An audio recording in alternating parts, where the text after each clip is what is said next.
Good morning, friends. I am on the road this morning on a road trip, heading down to Fort Myers area. I'm on a mission. Can you guess what I'm doing, where I'm going? I'll give you a little hint. I'm looking for something. Also gonna go do some video and do an interview with a YouTuber. But if you haven't figured it out, stick around. You'll see. It is finished. He was saying the old What's up? What's up? Hey, good morning. Good morning. The Bible says So this trip was down to Fort Myers, and you'll start noticing trees down and stuff on the side of the road where Hurricane Ian came through.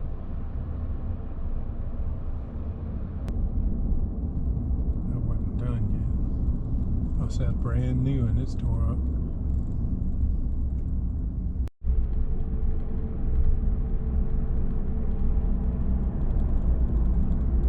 Stuff's unturned. It's a lot of stuff.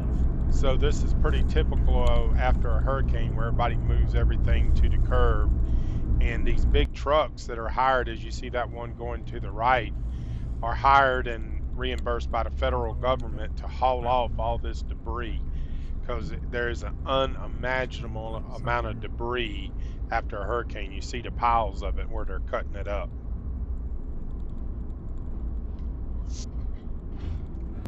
I'm sure there's a lot of that. Sure. We're close to his house. I remember him shooting video coming down this road. Couldn't hardly get down.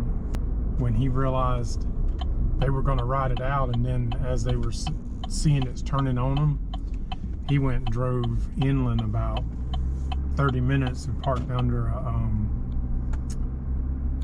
a car wash with several other cars, and they just sat there and rode it out, and then he came back. So right now we're heading to a fellow YouTuber, Tommy DeMarzo, and Tommy actually lived in New York and just moved down to Fort Myers and brought his boat down when the hurricanes came. He's got a crazy story where he had his boat in the back and how it got picked up and moved across to the canal, and you're going to see some video of that. Tommy also has a really good YouTube channel. He did the entire trip on video from New York down to Florida, so I'm going to put some links in the description to his channel, and y'all check him out. He does a lot of cool stuff.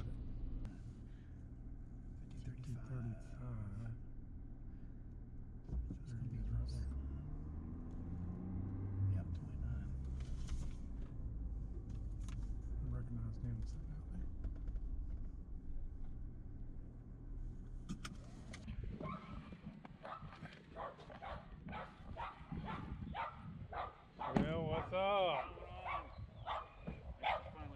Yeah, I know. Good to see you. Yeah. Doing a lot better. Doing a lot better. Good. This is Rob. He's a buddy of mine. You'll see him in some videos. Yeah, you look. All right, guys. I'm sitting here with Tommy. I met Tommy on YouTube, and he has a YouTube channel.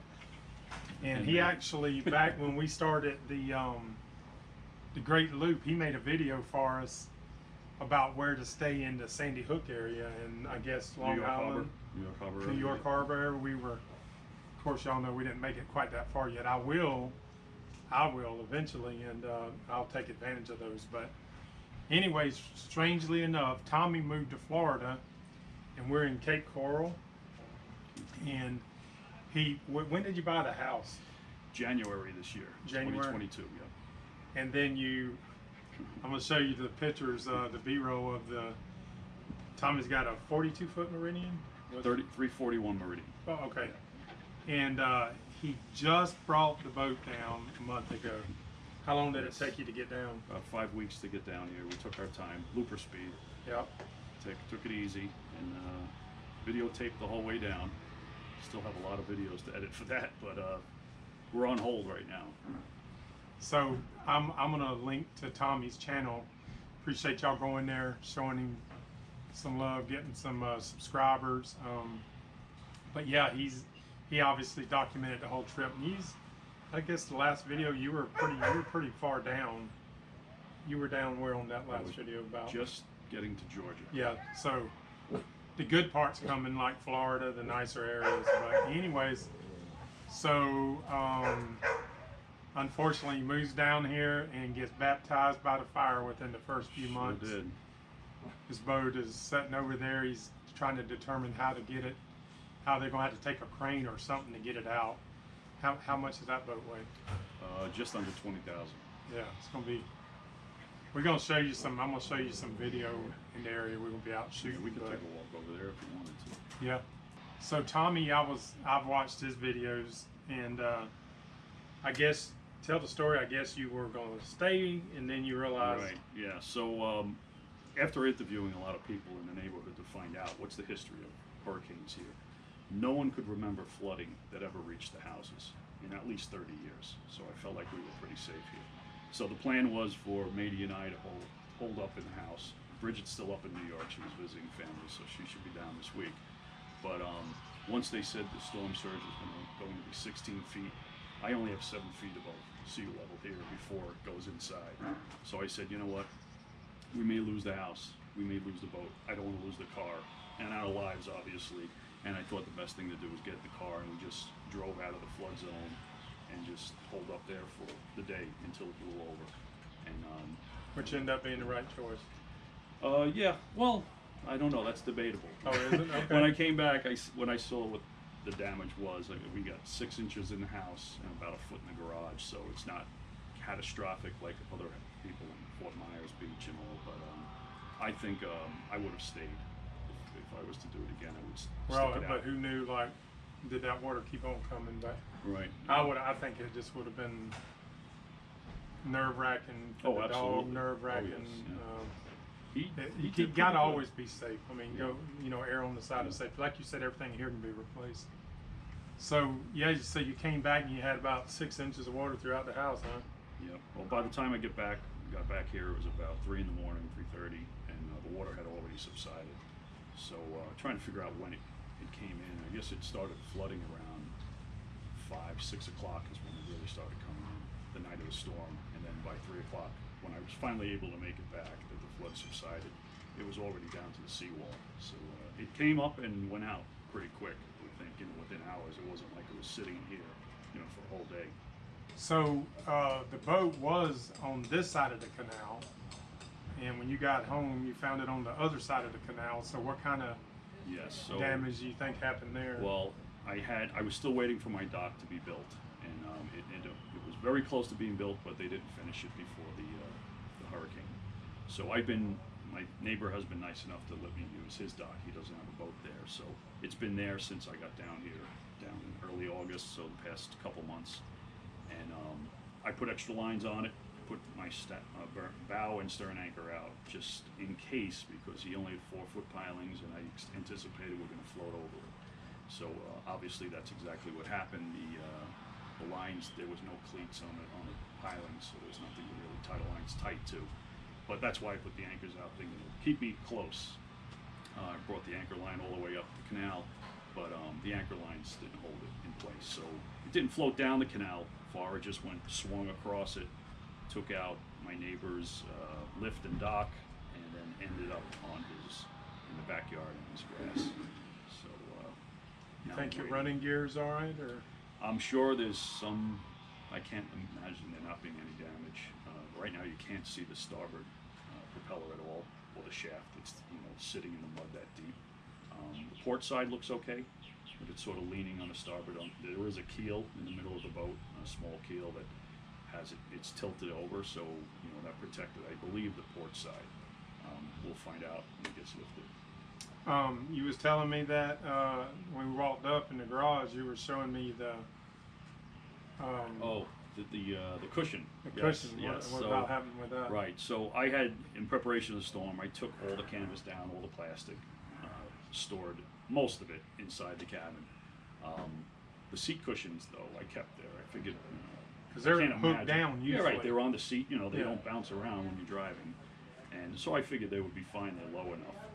So when I got to the boat, the cushions were all over the place.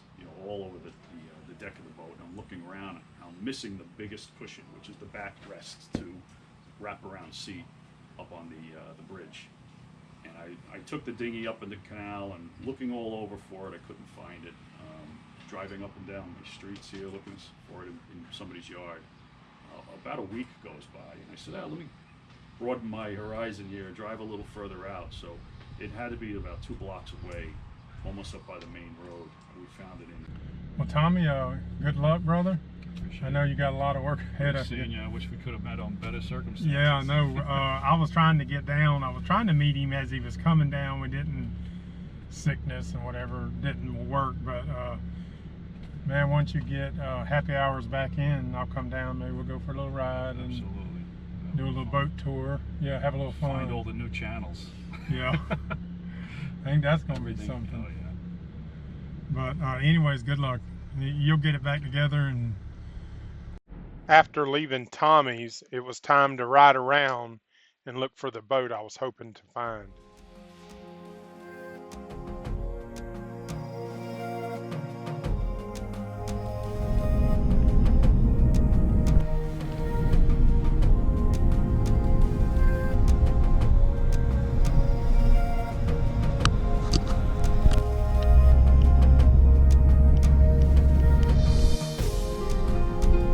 You know, though we were seeing a good bit of destruction, we weren't able to get over to Fort Myers proper, as they had blocked it off, as you can imagine, because it was absolutely destroyed.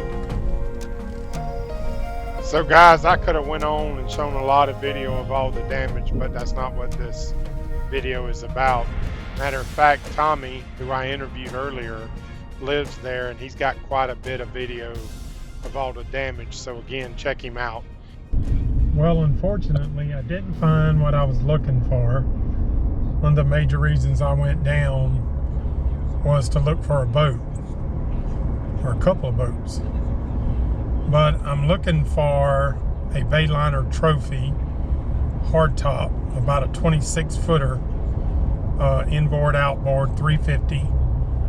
And I may find one yet, but what I was looking for is I thought maybe I'd find a yard where they were putting boats, but we rode around for 6 hours probably, couldn't find anything, but everything's in disarray. There's boats on the side of the road, and so everything is still messed up, but that's kind of what I'm looking for. So now I'll go online, and they have these different online auctions for boats like that, and I'm sure I'll be able to find them then, as well as I'll start watching Marketplace on Facebook and a couple of the other spots for boats from down there. So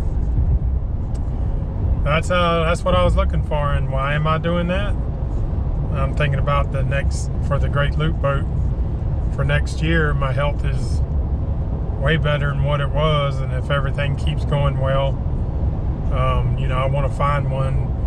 And some people say, well, why do you want a hurricane boat? Well, you can get them really cheap, and no matter what boat that I bought, I'm going to replace the motor anyways. So if it sinks some or what have you, that's just all the well, because it makes the price of the boat cheaper. I just need a good solid hull, and everything else I can work with. I can pull new wires, put new upholstery, and anything else the boat needs. And I'm going to put a new motor, because I don't want to attempt a Great Loop with someone else's motor. So yeah, that's what I was looking for, and I'll keep looking. Y'all stay tuned.